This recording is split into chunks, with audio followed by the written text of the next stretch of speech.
পুরুষ মানুষের মা ভক্ত হতে কখনো লজ্জা লাগে না। ভাই বোনের জন্য জীবন দিতে পারলে সমাজ বাহবা দেয়।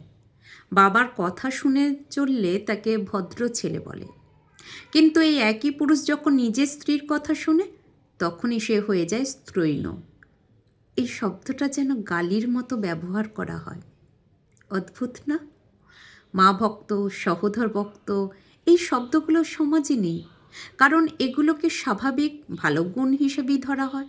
কিন্তু স্ত্রীকে সম্মান করলে, স্ত্রীর মতামতকে গুরুত্ব দিলে, তার জন্য আলাদা একটা তাচ্ছিল্যের ট্যাগ বানানো হয়েছে।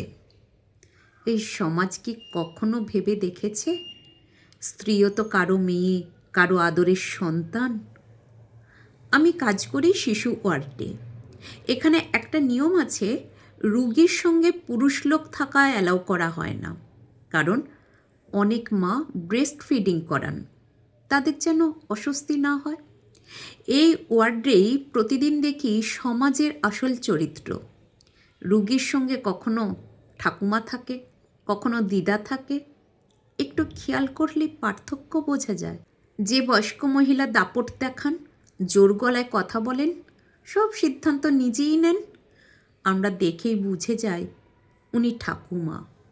আর যে মহিলা সকাল থেকে সন্ধ্যা পর্যন্ত দৌড়াদৌড়ি করেন, খাবার, ওষুধ, রিপোর্ট সব সামলান, কিন্তু বড় কোনো সিদ্ধান্তের সময় থমকে যান, বারবার বলেন ওর বাবাকে জিজ্ঞেস করি, জামাইকে ফোন করি, আমরা বুঝে নিই উনি দিদা। কারণ বউয়ের মা এত কথা বলবে কেন? How deer C? কাউন্সিলিংয়ের সময় বিষয়টা আরও পরিষ্কার হয়। রুগীর নিজের মা থাকলে বাবা এসে বলেন, গরিব মানুষ তো, বয়স্ক তো, বুঝতে পারছে না, আবার আমাকে বলুন। কিন্তু রুগীর সঙ্গে যদি বউয়ের মা বাবা থাকে, তখন কথার ভাষা বদলে যায়। আরে মূর্খ মানুষ, কিছুই বোঝে না। একই কথা, একই না বোঝা।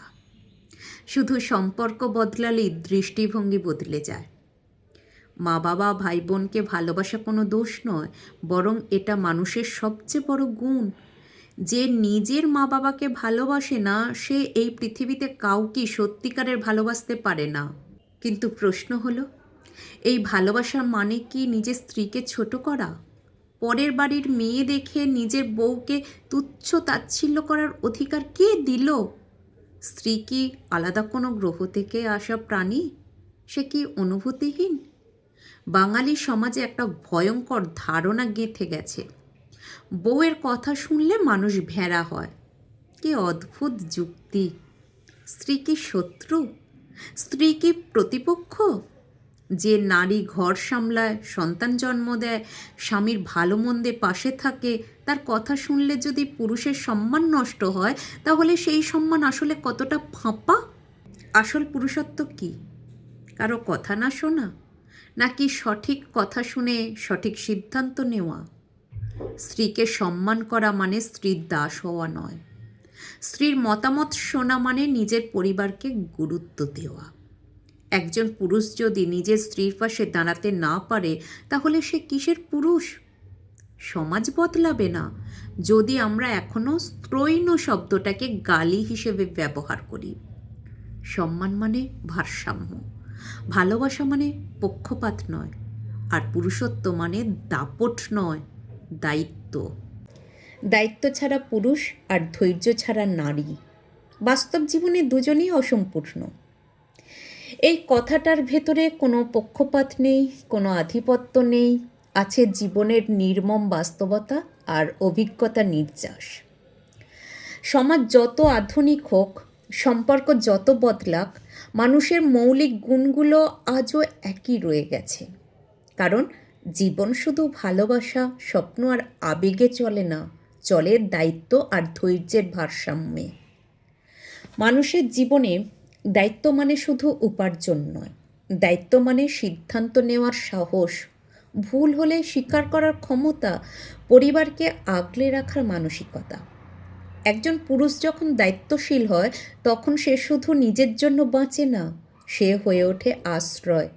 সংসার, সম্পর্ক, সমাজ সব কিছুই তখন তার কাঁধে নির্ভর করতে শেখে। দায়িত্বহীন পুরুষ দেখতে হয়তো স্বাধীন, বেপরোয়া, আকর্ষণীয় মনে হতে পারে, কিন্তু বাস্তবে সে ভাসমান নৌকার মতো দিকহীন। সে আজ আছে, কাল নেই, কথায় প্রতিশ্রুতি দেয়, কাজে পিছু হটে। এমন পুরুষের সঙ্গে জীবন গড়া যায় না, কারণ জীবন মানেই ধারাবাহিকতা, স্থায়িত্ব এবং ভরসা। দায়িত্ব ছাড়া পুরুষ নিজের জীবনকে ঠিকমতো সামলাতে পারে না, সেখানে আর একটা জীবন কিভাবে আগলাবে? অন্যদিকে নারীর শক্তি তার ধৈর্যে। ধৈর্য মানে নীরব সহ্য করা নয়, ধৈর্য মানে পরিস্থিতিকে বোঝা, সময়কে সুযোগ দেওয়া, আবেগকে সংযত রাখা। একজন নারী ধৈর্য হারালে সংসার শুধু ভাঙে না, সম্পর্কের ভিত নড়ে যায়। কারণ নারী সম্পর্কের আবহ তৈরি করে। তার অনুভূতি, তার মনোভাব, তার সহনশীলতাই পরিবারকে স্থিতিশীল রাখে। ধৈর্যহীন নারী খুব দ্রুত ক্লান্ত হয়ে পড়ে, ছোট কথা বড় হয়ে ওঠে, সামান্য ভুল বড় আঘাত হয়ে দাঁড়ায়। সে ভালোবাসে ঠিকই, কিন্তু টিকিয়ে রাখতে পারে না, কারণ বাস্তব জীবন কোনো রূপকথা নয়। এখানে প্রতিদিন ছোট ছোট সমঝোতা তৈরি করতে হয়। ধৈর্য ছাড়া সেই সমঝোতার জায়গাটাই তৈরি হয় না। পুরুষ আর নারীর এই দুটো গুণ আসলে একে অপরের পরিপূরক। একজন দায়িত্বশীল পুরুষ যদি ধৈর্যহীন নারীর সঙ্গে থাকে, সম্পর্ক টেকে না। আবার একজন ধৈর্যশীল নারী যদি দায়িত্বহীন পুরুষের পাশে দাঁড়ায়, সে ধীরে ধীরে নিজেকে হারিয়ে ফেলে। তাই বাস্তব জীবনে পূর্ণতা আসে তখনই যখন পুরুষ দায়িত্ব নেয় আর নারী ধৈর্য ধরে। দুজনেই নিজের জায়গায় দৃঢ় থাকে। দায়িত্বশীল পুরুষ কখনো সমস্যার সময় পালিয়ে যায় না। সে জানে সংসার মানে শুধু সুখ নয়, কষ্ট ভাগ করে নেওয়া। সে জানে তার ক্লান্তি আছে, ভয় আছে, কিন্তু তার ওপর কেউ ভর করে আছে। এই বোধটাই তাকে শক্ত করে। এমন পুরুষের পাশে একজন নারী নিজেকে নিরাপদ মনে করে। সে জানে ঝড় এলে ছাতা ভিজবে, কিন্তু ছায়া সরে যাবে না। ধৈর্যশীল নারী আবার জানে কখন চুপ থাকতে হয়, কখন কথা বলতে হয়।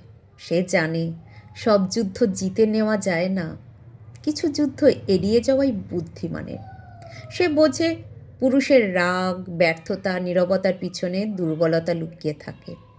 তাই সে সেই দুর্বলতাকে উপহাস না করে আগলে রাখে। এই আগলানোই একজন পুরুষকে আরও দায়িত্বশীল করে তোলে। আজকের সমাজে অনেকেই এই কথাটাকে ভুলভাবে ব্যাখ্যা করে, ভাবে দায়িত্ব মানে শুধু পুরুষের বোঝা, আর ধৈর্য মানে শুধু নারীর সহ্য করা। আসলে তা নয়।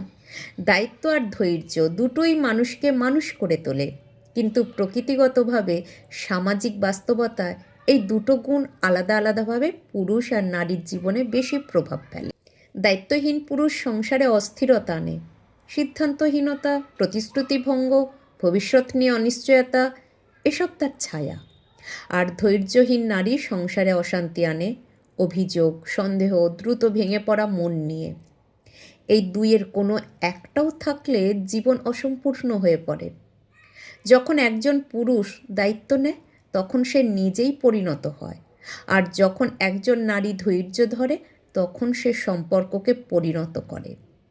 এই পরিণতি জীবনকে গভীর করে, সুন্দর করে, টেকসই করে। বাস্তব জীবন কোনো সিনেমার চিত্রনাট্য নয়, যেখানে সব কিছু নিখুঁত হবে। এখানে ভুল হবে, অভাব হবে, ক্লান্তি আসবে। সেই সময় দায়িত্বশীল পুরুষ বলে, আমি আছি, আর ধৈর্যশীল নারী বলে, আমরা পারব। এই দুটো বাক্যই একটা সংসারকে বাঁচিয়ে রাখার জন্য যথেষ্ট।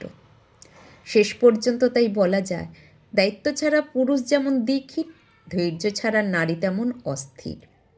দুজনেই তখন নিজেদের সেরাটা দিতে পারে না, কিন্তু যখন দায়িত্ব আর ধৈর্য একসঙ্গে হাঁটে, তখন সাধারণ জীবনও অসাধারণ হয়ে ওঠে। বাস্তব জীবনের পূর্ণতা ঠিক সেখানেই।